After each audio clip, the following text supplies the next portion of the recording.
It's a noisy minority. It's people like Zack Polanski. They have a big issue with the way in which our software is used thousands of miles away in other countries, specifically America and Israel. My view, and by the way, I'm very happy to debate that.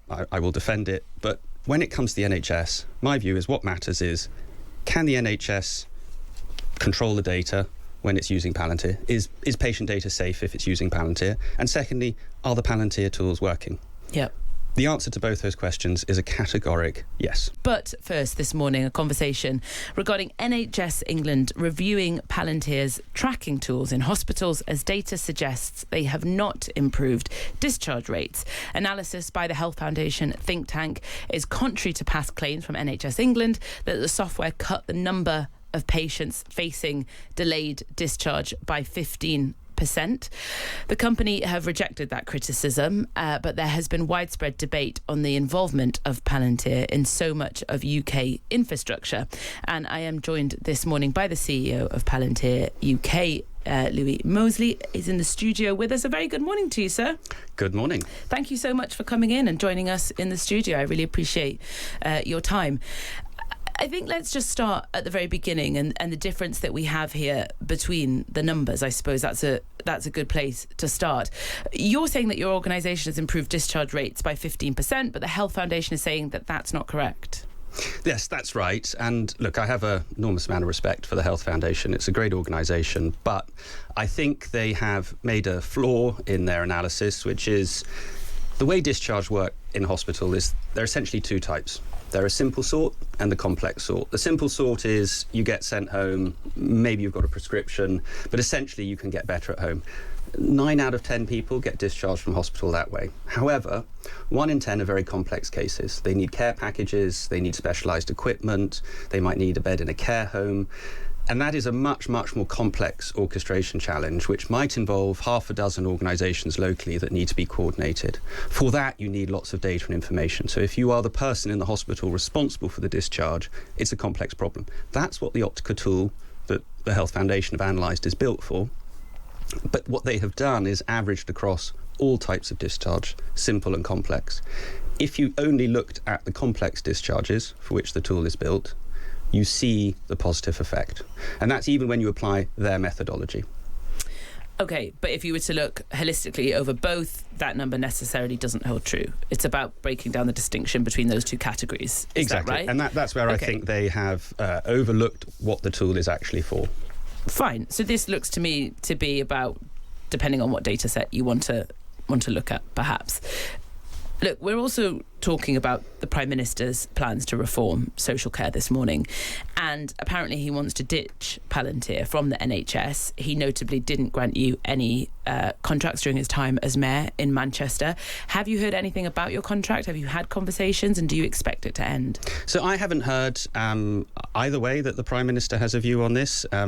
As you may be aware, and as listeners may be aware, the NHS is undertaking a review of our Federated Data Platform FDP contract. We're waiting for the results of that. I would also just correct that in Manchester, that's not the case, that they don't use our products. The 9 trusts that make up Greater Manchester all use our product and are all participating in the FDP. Sorry, so is there a difference between the trusts in Manchester using your products and the mayor, when he was the mayor of Manchester, actually granting you contracts? Is there a distinction there? Well, technically, the mayor doesn't grant healthcare contracts. So we do seem to be working on technicalities here between simple and complex absolutely. data sets.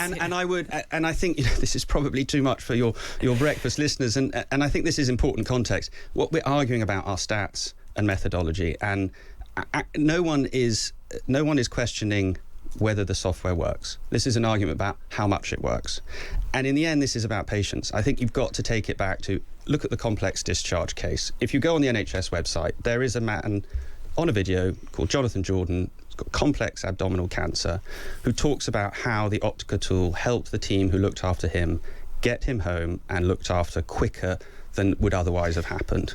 And it's people like that we need to be thinking about. Well, I think you're absolutely right to bring it back to people and patients. And I think that's always the heart of every single story, is who does it come back to?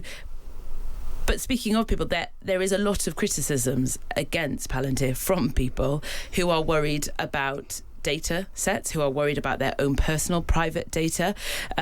I know you've been Palantir has been mad in controversy around the data and access to data. Nicola Bryan from the National Data Guardian has criticised the NHS for failing to disclose that Palantir staff can access patient information. Is that true? So there is a lot of noise about us. It does come from, I would say, a minority. It's a specific end of the political spectrum. It's a noisy minority. It's a noisy minority. It's people like Zack Polanski. They have a big issue with the way in which our software is used thousands of miles away in other countries, specifically America and Israel. My view, and by the way, I'm very happy to debate that. I will defend it. But when it comes to the NHS, my view is what matters is, can the NHS control the data when it's using Palantir? Is patient data safe if it's using Palantir? And secondly, are the Palantir tools working? Yep. The answer to both those questions is a categoric yes. So no one should be worried that any of their medical personal information is being seen by Palantir staff outside of the NHS? No, because the reason for that is that the NHS controls the data. So it is their data, it's not Palantir's. You could think of Palantir a bit like a plumbing system that the NHS has deployed to manage the flow of data around hospitals and between hospitals. We don't have an economic interest in the data, we're not deriving any value, it's not our business model, and it's also against the law. The way in which the law works in this country is it makes a distinction between data controllers and data processors. Data controllers, in this case, are the NHS. That means it's your data, you own it. Sure. We're the processor. Okay. Thank you for just highlighting that. I think it is really important. And your point about whether the data works, whether it's safe, whether the tools work, I think that's a valid conversation to be had. There is criticism as well, however, about Palantir, which is an American-founded company, about its involvement in the infrastructure of the UK, specifically the NHS. Lots of the criticisms amongst the NHS have been that it is failing and it is not working to the standard that it should, because these huge contracts have just been outsourced to foreign companies. What's your response to that? Well, look, we're in the early phase. We're 2.5 years into what is a 7-year contract and what is, frankly, a 10-year transformation programme for the NHS. So this is very early days. The fact that we're showing benefits to the extent we already are, I think should be considered something quite remarkable, because really we're just laying the foundations. This is pouring the concrete. This is the bit that happens underground, and it's really now that you start to see the layers built on top and the much more visible accumulation of benefits. And I would also just mention that this tool, the discharge tool that we began the interview around, is one of 10 tools that we have deployed across the NHS.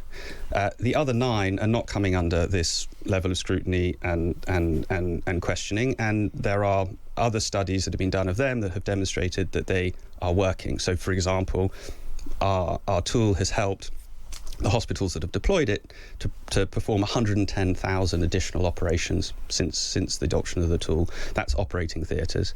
That's been subject to an independent study that has validated those results. OK, I know we're talking about the NHS, but we're talking about social care in the NHS today. That is going to continue into a different part of government over the next few days as Andy Burnham goes through all of the changes that he wants to make. Defence is, of course, on the docket to be spoken about.